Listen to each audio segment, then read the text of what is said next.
Hi everyone, I hope you've had a really good day so far, and I welcome you back to the Sunny Side Up podcast, episode 4.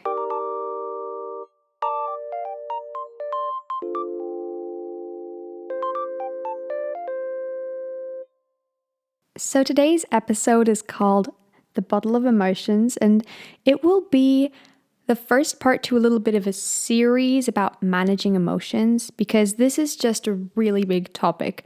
You wouldn't believe how many notes I have beside me right now because when I was researching it, there was just so much more information coming towards me from all sides. And so I've tried to minimize it to one episode, but this ain't gonna work. So I'm gonna make a few more.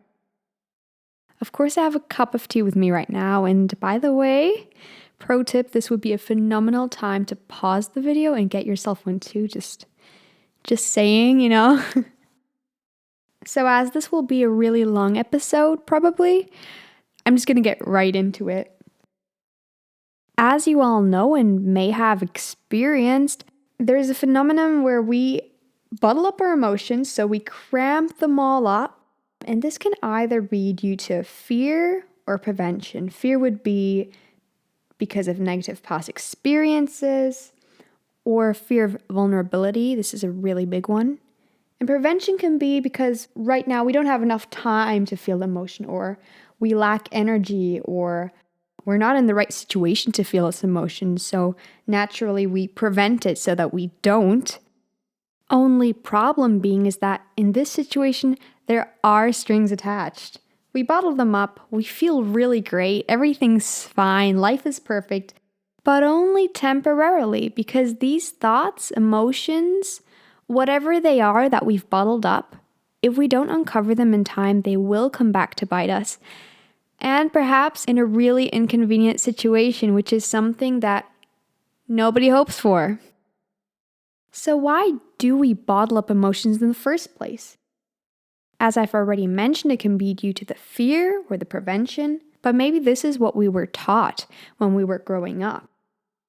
There's situations where you see parents telling their kids not to cry, not to feel upset, not to be annoying. And so what do the kids do? They bottle these emotions up because they're not allowed to feel them. Heck no, because their parents, they would get mad, right? So no, they bottle them up. This is a really, really terrible coping mechanism. Now, the thing is that you can't just swallow emotions or forget about them. Think about the principle of you have to forgive to forget. Essentially, what this means is you have to feel, process, take it in before leaving it there and forgetting about it. So you have to process thoughts and emotions before you can just forget about them. I hope this makes sense more or less. Now, the next thing I'm going to talk about is emotion management. And good emotion management comes from a healthy mindset. We can have a good mindset, but sometimes it can still fluctuate due to external factors. And that's okay, that happens. It happens to all of us. There's more stressful times in our lives and there's less stressful times in our lives. Now, in moments where our mindset isn't so great and stable, what can happen is that we may seem rude or negative, and it can kind of beat us up even more because we're like, oh my goodness, now I'm even turning into a bad person. That's really shitty. But let me tell you that you're not a bad person. You're not a rude or a negative person. Your emotions do not define who you are and if you're a good or a bad person. They don't. You're probably just going through temporary stress that leads to an emotional imbalance. I'm going to explain this pretty in depth about external factors, behavior, spirituality in a whole other episode where I explain the logical levels. I read a really interesting article about this the other day, and I'm going to make an episode solely about that. It's amazing. So when we are experiencing emotional imbalance, this can strain our mental health. It can make us really frustrated and stressed, and it can create a kind of pressured feeling. This can also make us feel misunderstood or on edge, like on the verge of a breakdown, feeling like you're going to burst soon. And this is where the image of the bottle comes in, like the bottling up emotions, right? It's going to overflow at some point or another. And this is what I said at the beginning. It may be in a really inconvenient situation. And that is why I try not to bottle up these emotions in the first place. Now, this is easier said than done, Don't bottle up your emotions. Wow, how do I do that? That is what I'm going to explain to you today. The first thing you may want to start with is I statements. I really liked this movie. I really love when you make me breakfast. I think this is too much homework. I don't like when you said that to me. So you might start off with the more positive ones because these are easier to say without feeling nervous about getting rejection or getting a stupid comeback. And then this is going to feel more natural each time you do it, and then you may have the courage to express your feelings in more tense situations. So start with saying I. This is powerful. Also, when you're in an argument or a discussion and you're trying to show others your point of view, use I statements because nobody can say no, because they have no idea what's going in you. Also try to avoid extreme words, as in never, always, forever, or you make me do this and do that. These are extremes, and what you're trying to do to manage emotions is make things a little more neutral. When you're having trouble managing emotions, it's probably because one extreme is overweighting. You may be going to the side of the extreme, saying, I am awful, I am terrible, I will never be able to do this. And these are extreme words. I just said a bunch of extreme words, and maybe you're kind of going to that side, and try to avoid these extreme words.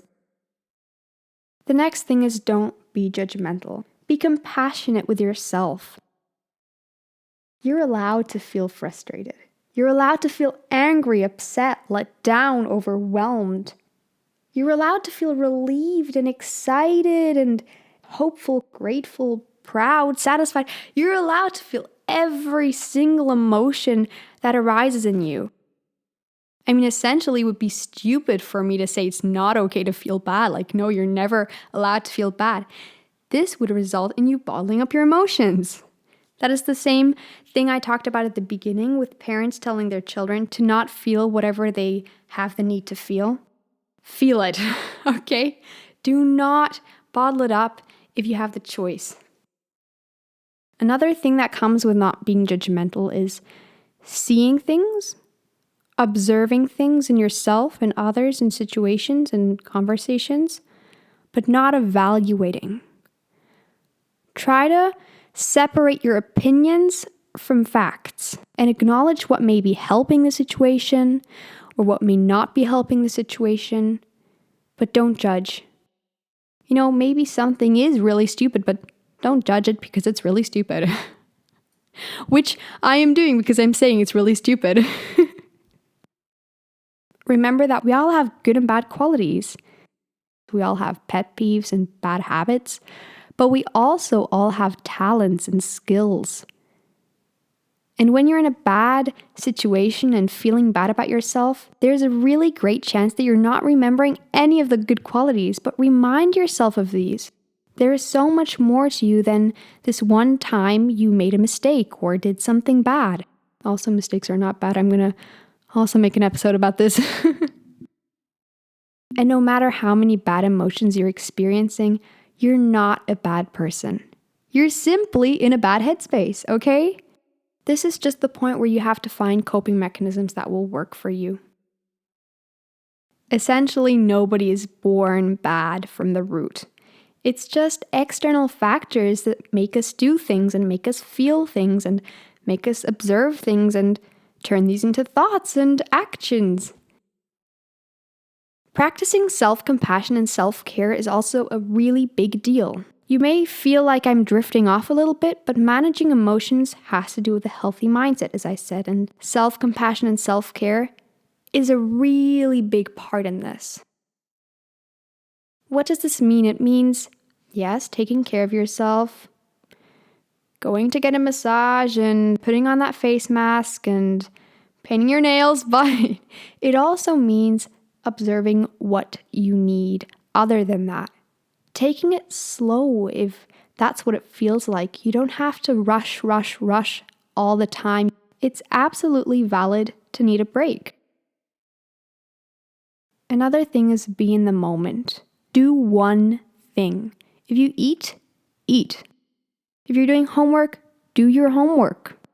If you're reading, read. Don't listen to music. Try to not multitask and bring it down to doing one thing, because multitasking is just overwhelming our mind from all sides. Another thing is eliminating all the problems and struggles you have out of your mind that you can right now. It's like looking through your phone for any apps that you don't use anymore, that you don't need anymore, and then deleting these. Do the same thing with your mind. Look through what is not contributing anything helpful, what is just bugging me. Try to remove that if that's possible in any way. I know that can be super hard, but try to do that as much as you can. Setting boundaries is another one of these things, and I'm going to talk about this in depth in another episode, because setting boundaries, that is not something I can squeeze into one sentence. No. Now we've come to the end of this episode, and I'm just going to remind you of a few things, okay? So these are just going to be a few sentences I'm going to say that I want you to remember. Maybe you want to write these down. You're allowed to want or need something from someone. You're not being a bother.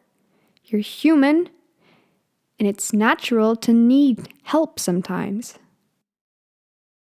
Someone saying no to your request does not mean that you shouldn't have asked. You can insist on your rights, but you can still be a good person. All people's opinions are valid. There is no opinion that is more or less valid than another one. If you refuse doing a favor for someone, it does not mean that you're a bad person. And you can still feel good about yourself even if others are annoyed or upset with you. And no matter how much you want to please the people that you like, you don't have to do that all the time. So this was probably a bit of a chaotic episode because I put so many things into this. Feel free to re-listen to this so you can take it in a little better. But for now, I hope that you have a really great day. I would love to see you in the next episode again. And until then, goodbye.